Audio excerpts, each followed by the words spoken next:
Hello guys. तो आज का क्वेश्चन है रिलेटिव रैंक्स एंड ये सॉल्व कर लिया मैंने, तो मैं डिस्क्रिप्शन पे चलता हूँ। पहले देख लेते हैं आपको कितने टेस्ट केस पास करवाने पड़ेंगे इसमें। टोटल टेस्ट केस आपको 17 पास करवाने पड़ेंगे इसमें। तो मैं डिस्क्रिप्शन में चल लेता हूँ। डिस्क्रिप्शन ये है इसका।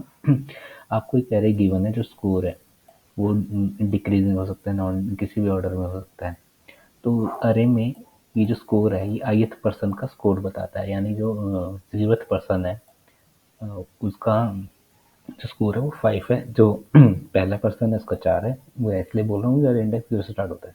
10 तो 1 मान सकते हो। पहले पर्सन का 5 स्कोर है, दूसरे पर्सन का 4 स्कोर है, तीसरे पर्सन का 3 स्कोर है। सेकंड एग्जांपल देख लेते हैं। तो पहले पर्सन का 10 स्कोर है, दूसरे का 3 है। तो जिसके सबसे ज़्यादा रैंक होगी उसको गोल्ड मेडल मिलेगा, सेकंड वाले को मिलेगा आपका ब्रॉन्ज मेडल, और थर्ड वाले को सेकंड वाले को ब्रॉन्ज मेडल मिलेगा, सॉरी सिल्वर मेडल मिलेगा। थर्ड वाले या तो 8 है तो ब्रॉन्ज मेडल मिलेगा, और चौथा आपका ऐसे ये हो गया, आपका चौथा हो गया, फोर्थ हो गया तो उसको फोर्थ रैंक और फिफ्थ रैंक ऐसे इंक्रीज होती रहेगी। और स्कोर की लेंथ, ये एरे की लेंथ आपकी 1000 तक जा सकती है। ठीक है। तो ये तो डिक्रीजिंग ऑर्डर में था, इसलिए जर्नलिस्ट ने रैंक असाइन कर दी, यानी जो सबसे ज़्यादा इसे गोल्ड, इसे सिल्वर, इसे ब्रॉन्ज, इसे फोर्थ और इसे फिफ्थ। ठीक है। तो आपको ऐसे देखना है कि आपको उसके सामने एक नया स्ट्रिंग एरे रिटर्न करना है। स्ट्रिंग एरे आपको रिटर्न करना है जिसकी ये रिलेटिव रैंक्स हो। आपको करना कैसे है, या तो आपको एरे मिल सकता है नॉन सॉर्टेड ऑर्डर में, सॉर्टेड ऑर्डर में मिल सकता है। तो आपको पहले ही मैंने ये लगाया इसमें अप्रोच, बता देता हूँ। पहले मैंने स्कोर तो दिया ही हुआ है, मैंने 2 काउंट ले लिए, इसको बाद में एक्सप्लेन करूँगा। मैंने स्ट्रिंग एरे ले लिया है जो जिसमें मुझे रिटर्न करना है, इसमें मैंने ले लिया एरे लिस्ट ले लिया मैंने एक। तो पहले मैंने जो ये स्कोर है मैंने एरे लिस्ट में स्टोर करवा लिया, उसे सॉर्ट करवा लिया। तो आप दूसरे वे से सॉर्ट कर सकते हो उससे, लेकिन लंबा हो जाएगा, तो इसलिए मैंने कलेक्शन का यूज़ कर लिया यहाँ पे। तो सॉर्ट करने के बाद इंक्रीजिंग ऑर्डर में सॉर्ट करता है ये कलेक्शंस। जो क्लास होती है इसमें स्टैटिक मेथड सॉर्ट होता है, तो कलेक्शन पे वर्क करता है।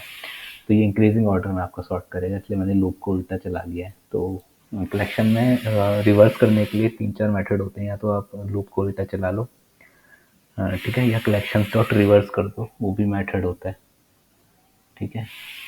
और एक होता है लिस्ट, लिस्ट में एक होता है लिस्ट आइटरेटर।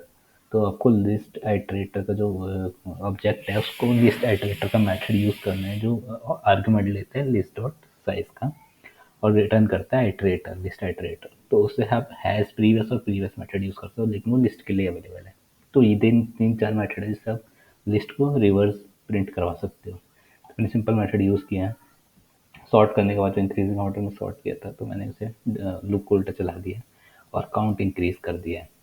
ठीक है। जैसे ही काउंट 3 से लेस होगा तो पहली रैंक को मैं लिस्ट में पुट कर दूंगा, मैप में पुट कर दूंगा। मैंने हैश मैप का यूज़ किया है। ठीक है। तो गेट आई मेरा स्कोर हो जाएगा, उस स्कोर के करस्पॉन्डिंग मैं गोल्ड मेडल कर दूंगा। यानी मेरी अगर लिस्ट उल्टी सॉर्ट होगी, सबसे पहले 5 आएगा तो 5 को मैं गोल्ड मेडल दूंगा, फिर दूसरा आएगा second last element, second big element है उसे सिल्वर और गोल्ड, और रेस्ट वालों को मैंने जो काउंट आर लिया था वो 0 4 लिया है, यानी 4 से शुरू होगा। और क्योंकि मैंने यहाँ पे एरे लिया है स्ट्रिंग वैल्यू का, और ये इंटीजर है तो ये लेगा नहीं, तो उसे स्ट्रिंग डॉट वैल्यू ऑफ से मैंने पहले मतलब थर्ड के बाद डायरेक्ट फोर्थ आएगी, और मैंने इंक्रीज करवा ली, जो अगली आएगी वो फिफ्थ होगी। आएगी नहीं आएगी वो डिपेंड करता है एरे की लेंथ के। ठीक है। ऐसे मैंने वैल्यू हैश मैप में स्टोर करवा ली है। तो हैश मैप में मेरी सारी की वैल्यू स्टोर हो चुकी हैं, किसी भी ऑर्डर में हो सकती है। हैश मैप ऑर्डर मेंटेन नहीं करता है, तो उसके लिए लिंक्ड हैश मैप यूज़ करना पड़ता है। वो आप यूज़ कर सकते हो, लेकिन मैंने हैश मैप यूज़ किया है।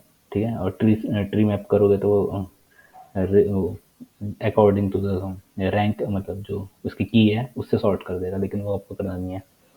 तो मैंने बेसिक किसी भी ऑर्डर में वो मतलब उसमें स्टोर हो गए हैं, मतलब 5 की रैंक की है, 3 की रैंक है। अब आपको करना है कि आपको एक स्कोर से लूप चलाना है और इस हैश मैप से चलाना है जिसमें आपकी वैल्यू स्टोर है। तो जैसे ही उसको 5 मिलेगा, इस ये मैंने इसलिए चलाया ताकि आपको जिस सीक्वेंस में एरे दिया है उसी सीक्वेंस में आपको वैल्यू रिटर्न करनी है। जैसे ये दिया हुआ ये तो बाय डिफॉल्ट चलो एग्जांपल था कि डिक्रीजिंग ऑर्डर में दिया हुआ, ये नॉन डिक्रीजिंग है, तो 10 किसी भी ऑर्डर में आ सकते हैं, 10 यहाँ आ सकता है, सेकंड लास्ट यहाँ आ सकता है। तो उस ऑर्डर में प्रिंट कराने के लिए आपको जैसे स्कोर में आई पहले 5 है तो 5 आपको इसमें ढूंढना पड़ेगा हैश मैप में। तो उसकी जो है जैसे की इसकी हैश मैप की की और इसका स्कोर इक्वल हो गया तो एक नई स्ट्रिंग जो मैंने एरे दी है तो आप उसमें वैल्यू स्टोर करवा दोगे जो उसकी वैल्यू होगी, ठीक है, और ऐसे ही आप प्रिंट करवा दोगे तो आपका रिजल्ट आ जाएगा। इसके मेथड और भी हो सकते हैं, मुझे ये समझ आया, आप और एक्सटेंड बना सकते हो, लेकिन one of the way is this. Thank you.